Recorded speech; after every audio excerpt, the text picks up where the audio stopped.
All right, better late than never. Today we have a finale for you. I'm a little bit behind, but I still wanted to get this done this month. So before I get started with that, I am going to ask you to please do all of the things, and you know what they are. Okay, so this is going to be my finale for Pan Me a Story, Watson. This is a project that was created by the beautiful Deborah, and her channel is Demeter Finds a Way. It was done in collaboration with the Fantastic Ladies group on Facebook. I'm going to have the Fantastic Ladies and Deborah's channel all linked down below for you. This is a project that she did taking the 60 stories from the Arthur Conan Doyle catalog of Sherlock Holmes stories. She gave us 60 prompts. She gave us, I have notes, but she gave us a synopsis with each one. And okay, my notes are highlighted. Title, synopsis, and then like a suggestion for a prompt. Now, I started this with more than a few. I think I started with 14. My goal for this was to actually be able to touch all 60 of these prompts. This started on 5/22 of 22 and was supposed to have ended on 5/22 of 23. I'm close, you guys. Now, it was a rolling style project with monthly updates. I missed a couple here and there, but I did actually at least touch all 60 prompts. I'm going to go through what I've got going on. We're going to be popping some pictures in here and there because this is one of those that has traveled not only from here originally, yeah, and then to Arizona, but then also back. So bear with me because I don't have everything in front of me. Yeah, that's not a shocker. Okay. So one of the things I don't have, and I don't even know what I did with it because I thought it was in my purse and it may be buried in the bottom somewhere, is for the disappearance of Lady Frances Carfax. I had a Old Mary Kay little lippy in blush rose, and I'm going to try and, okay, can you kind of see where there's little lines there? I don't know what I did with it because I can't find it, but I did get some use out of it. There's still some left in it. I did not finish it, but I used about, well, at least half of what was left. So that's not too bad. If I can come across it, I may end up throwing it into something else or somewhere eventually because I would like to get that finished off. Now, here's another one that my April empties would never upload, so I don't think you guys are ever going to see it. But this was in there. I had done my empties without realizing that I had some things that would have been spoilers. So a lot of that stuff, the empty containers are gone. What I had was, oh man, where did I, okay. For A Case of Identity, a brand to which you are loyal, I had brought in a notoriously morbid lip balm. So it was this size. It was like this. This is a different one that I have that was on my desk. So this is not it. But I had it. It was part of the Literary Love line. It was Matheson's Marshmallow Fluff, and I did complete it. I did finish it, and I believe I've already recycled it or something because I don't know, or trashed. I don't know where it is, but it was empty. So that is a completed prompt. The disappearance of Lady Frances Carfax was something you always carry with you. I did carry it, and then I didn't carry it, and now I don't know what I did with it. Yeah, anyway, so we've got one done. Then for the Valley of Fear, something that a lot of people have, for that, I figured a lot of people have hand lotions in their purses, so I brought in a hand lotion. This is the Bath and Body Works Mary Cookie. So it was kind of a sugar cookie scent. This is a completed item. This is going to go into the empties bin. You will see this, with any luck, I will actually be able to get May's empties uploaded. I filmed it for April, had it edited. I couldn't get it to export. So hopefully you will get that for May. That one you will see again because that is a completed prompt. For The Adventure of the Crooked Man, something you forgot was in your collection. I think I have a picture of this one. I had a little 4-pack bundle of some Olaplex products. I put in Olaplex number 4, which is the 1 ounce of the shampoo, and that I did complete. So another finished one. For The Final Problem, something you fell for. I did this as something I fell for the hype. That was the Olaplex number 6.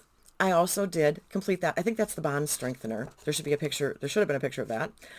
For The Adventure of the Cardboard Box, something complicated to use. For me, this is just difficult to use. I brought in the Olaplex number 3. You can't see that. You can kind of see that. Anyway, this is the number 3. I didn't get this completely finished, and I forgot to grab my scale. Hold that thought. We have a scale, so we will actually weigh some of the things that I did not remember to weigh. Oops, I'm going to knock over a bunch of things too. That was just the lip gloss that I put on today. So this ended up at 22.6 grams. Okay, that's not bad. I started at 38.1. So I do have some left. I think I'm down here. Okay, that's a piece of my hair. So it's got my hair in it. This one's a pain in the butt for me because this is one of those where you have to have your hair damp, towel dry, then put it and let it sit for 10 minutes and then wash your hair and blah, blah, blah. So I did not get my last uses on it. I did remember to bring it back. I was hoping I'd finish it and then I forgot. The other thing that I have is, is for the adventure of the Glorious Scott, something that is used as a different purpose. These are really old. These are discontinued. I have a bunch of them. Okay, with the lighting, it's hard to see. This is an old Mary Kay moisturizer. It's the Enriched Moisturizer Formula Number 1. Anybody who did Mary Kay 100 years ago knows that they had different sets originally when I started doing this. I'm using this as a body moisturizer. It went from 113.8 grams when I put this in March down to 67 grams for what I have left right now. So this one I'm about down to here on. I got a pretty good way through this. This was a bunch of stuff that Mom had found that she still had in her house.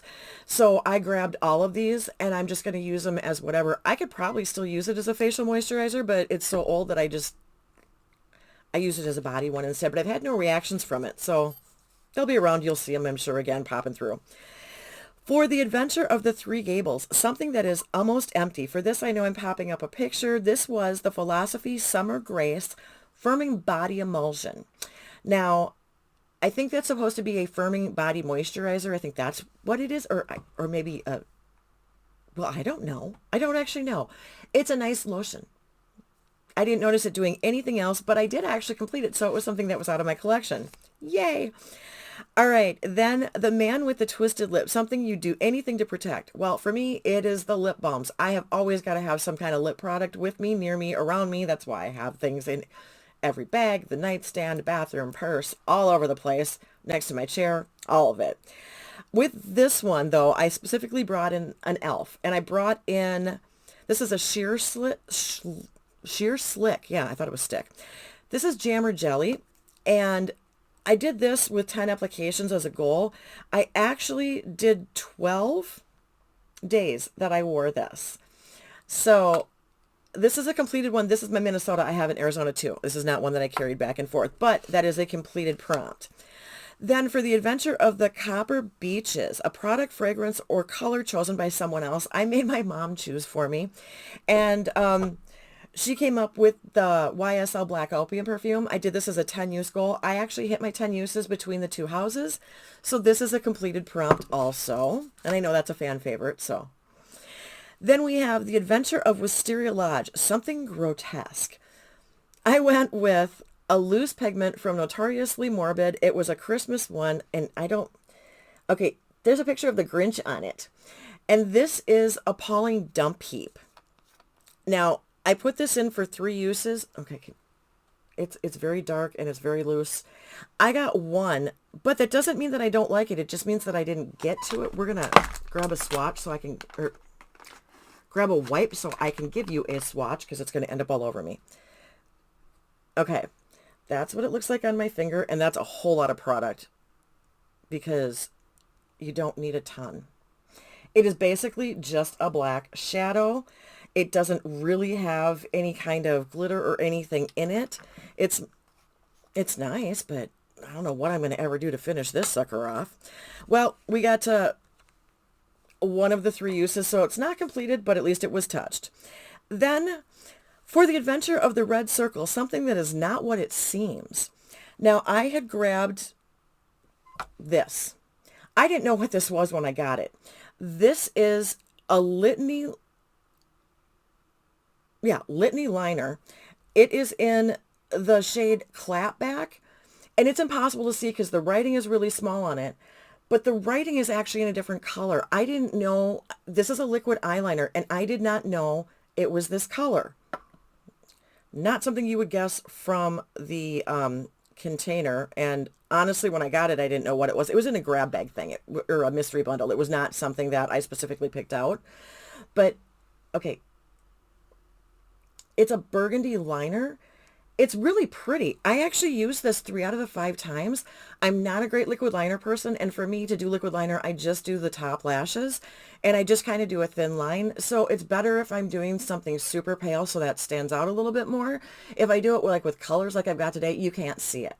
It is very, very, well, I don't do a thick line, first of all, and it's very subtle. It actually is really pretty. I don't know when I'm going to have a whole lot of need for a metallic burgundy liner, but hey, I at least touched it. All right, then for the adventure of the Bruce Partington plans, something that makes or breaks a look.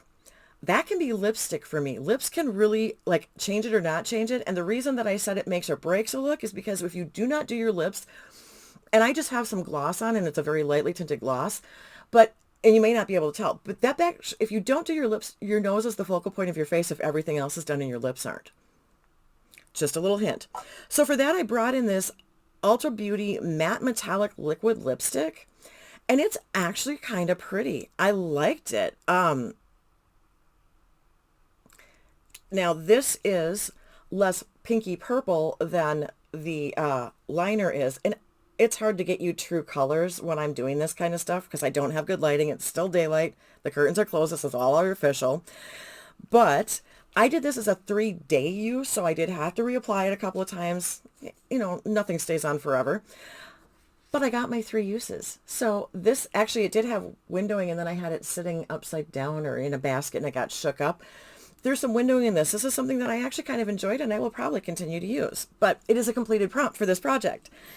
Then, The Adventure of the Dying Detective, something dramatic. So with that, I brought in the Notoriously Morbid Gloss in Hello Sydney, and I think this is the one. Yes, this one is Hello Sydney. And I don't know if you guys can tell, but it's blue. It's blue and purple, and it's shimmery, and it's got reflex, and it's really hard to see, but it actually separates. So the top part of this is very liquidy, and you have to shake these up. I am not a gigantic fan of, I have another one too that I have around somewhere. I don't like the way that they separate, but it is kind of fun. Now, this I did for 10 applications, not 10 days, 10 applications, and that's it right there. And it's a little globby on that end there. So it's got a good reflect. I put it on with a super bright lipstick, and it kind of darkened it up a little bit and gave it a little bit of a bluish tinge. So it went well with a blue look because it kind of gave a little bit of just a hint of a cold frost look. Kind of funky. Not something I'm probably going to use a ton. Like I said, I don't love this formula. I don't love the way it separates, and I have some problems. I can't carry it with me because of the separation. That oil almost kind of leaks. But that is a completed prompt for this project. Then we have The Problem of Thor Bridge, something loved but now very rarely used. Well, I have a lot of eyeliners. At one point, I used to use the Avon True Color Glimmer Sticks Diamonds eyeliner in Smoky Diamond every day. I don't anymore, but there should be a picture on the screen of that. I put this in for 5 uses, and I got my 5 uses, so that is a finished prompt. Then we've got The Adventure of the Veiled Lodger, a Loud product. I think I have a picture of this too. I went with one of the brightest lipsticks I have. This is Milani lipstick in number 120 Fantasy. I put it in for 10 applications, and I did reach that. So that is a completed prompt. All right, then we have The Adventure of, I think it's the Shoscombe, not the. And this is an odd product. Well, this is another Notoriously Morbid Gloss. And now look at this. Do you see where the separation is in there, you guys? It's like right in the middle. There's just this huge gap separation. It's very odd. I don't know why. This one is Moldy Purple Spots. I put this in for 10 applications, and this one I only got 3 uses on, and this is the one that leaked on me, so it gets slimy. And the cover came apart. Yeah, so it is, oh, that's gross. It is very, very oily feeling. I don't love that, but we're going to get you a swatch. it's dark brown. So because this one is such a mess and separates and leaks and I don't care for it and I'm never going to use it, this one, unfortunately, into the trash can. I got 3 out of 10 applications on it, and honestly, this is not something I can wear with a lot of things, and that just, oh man, yeah, it actually left a round ring on my note card from just taking the cap off because of the leakage. But I did try it. I did use it. I don't really regret tossing that one. You guys have seen me throw things away before. No big deal. Okay, so what this means is I did touch all 60 prompts. I did a lot of makeup. I did a lot of usage goals. There were some things that I did finish goals on, some like, 1 ounce sizes, things like that. But I either finished or hit goal on 54 out of 60 of these prompts for this year. So I'm pretty proud of myself. We got to have Kim, because she's our teacher out there, give me an actual percentage score on that, because I don't know what it is and I'm not going to do the math on it. All right. Now, because I'm hoping that you're going to see this on Friday, I'm going to have a good music moment for you. Okay, I needed to fact check a little bit there. The song that I want to give you for this video is Friday on My Mind by the Easy Beats. Now, the Easy Beats were a 5-member band that formed in Australia, and I want to say in Sydney, in 1964. All 5 of the members' families had emigrated to Australia from somewhere in Europe. And so they formed in 1964. They got some popularity, especially in Australia. They were popular enough to rival basically the Beatles. There's some weird Beatles tie-ins too, and that has to do with the time frame in which this band stuck around. Now, there were 5 members of the band, and 2 of them were the primary writers for the band. You've got Harry Vanda and George Young. They did, in 6 years, 6 studio albums. So they started in Australia. They were actually playing at some place called, where were they playing? Something, it's the place that they used to play had something to do with the name Beatle was in the name of the venue. And I don't know what it was now. Anyway, they were getting popularity. The song itself actually was released. Let me get you the correct date on this. It was released in 1966, but it started charting in 67 also, so it kind of carried over. I don't know exactly what the date of release is. Oh, it was an October release, that's why. It was released in the UK October 14th of 66, and in Australia November 17th of 1966. What had happened is that they had been doing some touring, and their manager went to New York to try and find them more of a major label to represent them. They didn't have a lot of interest, but they did end up getting signed by United Artists. But the band itself then moved to England. The song Friday on My Mind, the reason that I wanted to pick this song is truthfully because I love this song. It is their best known song.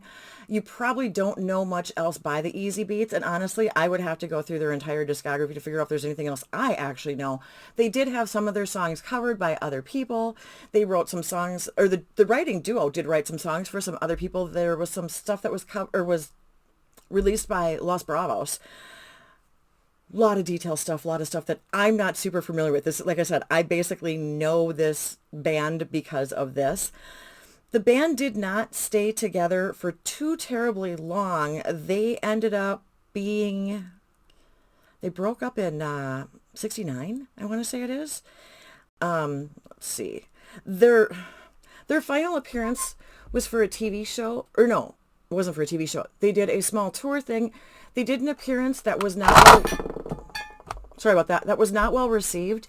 And the set ended up getting cut at 20 minutes because they just were, the crowd basically didn't react well.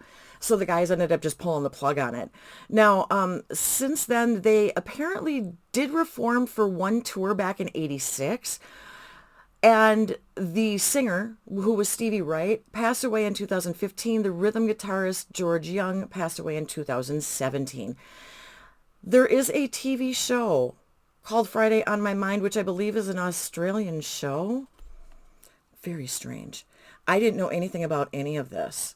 And I don't know anything about the show. It's not anything I have ever seen, but it is about the band. So I don't know if it's a limited series thing or what it is, but it is titled Friday on My Mind. If you ever do come across it, I may try and find it just because I love watching band documentary stuff.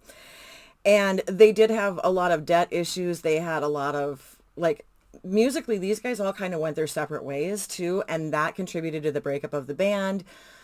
There were some sign of the times type of things that contributed to the breakup of the band, but that really wasn't the primary issue, and that wasn't what we see with a lot of bands. So the song itself is super fun, super poppy, super catchy. It became what is considered a working class anthem, although that was not what they intended when they wrote it. When they wrote it, they were just looking at perspective. They didn't actually mean to make it that class type of thing, which so this was an unintended result. One of the lines of the songs is Monday, I've got Friday on my mind. So it literally became kind of that for all of us that are in that Monday through Friday drudgery. It kind of became anthemic for that reason, because it talks about the different days of the week. But they were just looking at it as like a perspective thing, not necessarily okay, yeah, we're, going for the blue collar, white collar, whatever. That was not where they started with. It was literally just about, yeah, Monday through Friday is the standard type of thing, and that's how people's jobs, a lot of them are. That's typical for, well, people all over the world, I think. Definitely UK, US, Australia, a Monday through Friday thing is not at all unusual. So that is what I have got for you for this one. I am going to link whatever version of this I can find for your viewing and listening pleasure down in the description box, along with, like I said, Fantastic Ladies, Deborah's channel, all of that good stuff.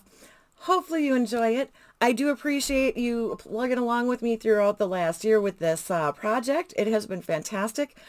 It is not coming back for a second round, at least not that I've seen, unless it did and I missed it, but I'm pretty sure it was just kind of a one and done with this. And so many thanks to Deborah, because she put a lot of work into this, and it was an incredibly well done project. I really enjoyed it. I hope you guys all did too. And until next time, everybody, see ya. Bye.